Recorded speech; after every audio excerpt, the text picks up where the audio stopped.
Bagian 6. Mempercayai Alkitab. Harapanku dibangun di atas dasar yang kurang. Oleh Edward Mott, diterbitkan pada 1834. Pengharapanku dibangun di atas darah dan kebenaran Yesus. Saya tidak berani mempercayai kerangka yang paling manis, tetapi bersandar sepenuhnya pada nama Yesus. Menahan diri. Di atas Kristus, batu karang yang kokoh, aku berdiri. Semua tanah lainnya adalah pasir yang tenggelam. Semua tanah lainnya adalah pasir yang tenggelam. Saat kegelapan menyelimuti wajah cantiknya, aku bersandar pada keanggunannya yang tidak berubah. Dalam setiap angin kencang dan badai, sauhku tertahan di dalam tabir, menahan diri. Sumpahnya, perjanjiannya, darahnya, mendukungku dalam banjir besar. Ketika seluruh jiwaku menyerah, maka dialah yang menjadi harapan dan tempat tinggalku, menahan diri. Kapan dia akan datang dengan bunyi terompet? Oh, bolehkah aku ditemukan di dalam dia? Mengenakan kebenarannya sendiri, tanpa celah berdiri di hadapan takhta, menahan diri. Bab 31. Percaya pada Tuhan. Sulit untuk mempercayai seseorang yang tidak Anda kenal. Jika Anda belajar tentang dan bertemu Tuhan untuk pertama kalinya saat membaca buku ini, saya tahu mungkin sulit bagi Anda untuk mempercayainya. Seringkali kita menaruh kepercayaan pada seseorang karena teman atau anggota keluarga mempercayai orang tersebut. Di lain waktu, hal ini terjadi karena kita yakin dan mempercayai kredibilitas dan rekam jejak orang tersebut. Saya ingin menenangkan pikiran Anda dan memberi Anda beberapa alasan konkret yang kuat mengapa Anda dapat mempercayai Tuhan. Tuhan itu dapat dipercaya dan tidak pernah berbohong atau menipu. Mazmur ini berbicara tentang kebenaran mengenai Tuhan. Hukum Tuhan itu sempurna, menyegarkan jiwa. Ketetapan Tuhan dapat dipercaya, menjadikan bijaksana orang yang sederhana. Mazmur 19, 7 versi internasional baru.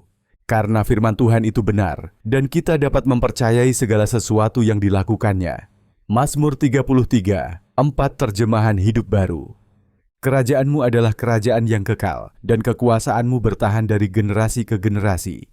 Tuhan dapat dipercaya dalam segala janjinya, dan setia dalam segala perbuatannya.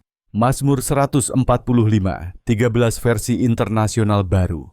Tuhan itu dapat diandalkan. Tuhan akan melakukan semua yang Dia janjikan, karena Dia selalu melakukan apa yang Dia katakan akan Dia lakukan. Tindakan Tuhan di masa lalu membuktikan bahwa Dia dapat diandalkan dan layak untuk Anda percayai. Cara nyata untuk memeriksa hal ini adalah dengan melihat nubuatan Alkitab. Nubuatan Alkitab adalah kitab suci yang berbicara tentang sesuatu di masa depan. Dengan membandingkan sejarah dengan nubuatan Alkitab, kita dapat melihat apakah apa yang Allah katakan akan terjadi benar-benar terjadi. Tuhan selalu ada dan akan selalu ada. Dia hidup di luar waktu. Dia menciptakan waktu. Dalam ayat ini, Alfa berarti awal dan Omega berarti akhir. Siapa yang berarti Tuhan ada di masa sekarang? Siapa yang ada berarti Tuhan ada di masa lalu? Siapa yang akan datang berarti Tuhan ada di masa depan. Akulah Alfa dan Omega, firman Tuhan Allah, yang ada dan yang sudah ada dan yang akan datang, yang Maha Kuasa. Wahyu 1, 8. Tuhan mengetahui segalanya, masa lalu, masa depan, dan akhir dari awal. Ingatlah hal-hal yang lampau, karena akulah Tuhan, dan tidak ada yang lain. Akulah Tuhan, dan tidak ada seorang pun yang seperti aku. Aku menyatakan akhir dari awal, dan dari zaman dahulu hal-hal yang belum terlaksana. Aku berkata, nasihatku akan tetap berlaku, dan aku akan melakukan apapun yang ku kehendaki. Yesaya 46, 9-10. Tuhan suka memberitahu kita tentang masa depan. Itu karena ketika sesuatu terjadi persis seperti yang Tuhan katakan, hal itu akan menumbuhkan iman dan kepercayaan kita kepada Tuhan. Akulah Yahweh, itu namaku.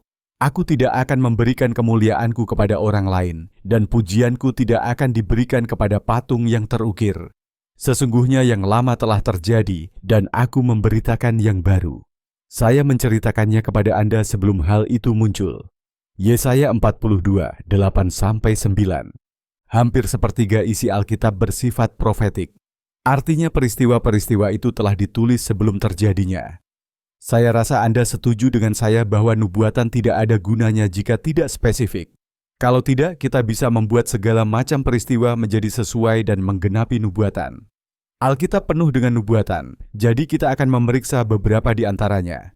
Saat kami melakukannya, Anda akan melihat nubuatan Alkitab cukup spesifik dan penggenapannya tidak dapat diatur. Saya harap ini membantu Anda menyadari bahwa Anda dapat mempercayai Tuhan karena Dia benar-benar melakukan apa yang Dia katakan akan Dia lakukan. Pada bab-bab selanjutnya, kita akan menelusuri nubuatan dari dua topik yang penting dan menonjol dalam Alkitab, Yesus dan Israel. Ada lebih dari 300 nubuatan dalam Alkitab tentang kedatangan Yesus yang pertama dan kedua.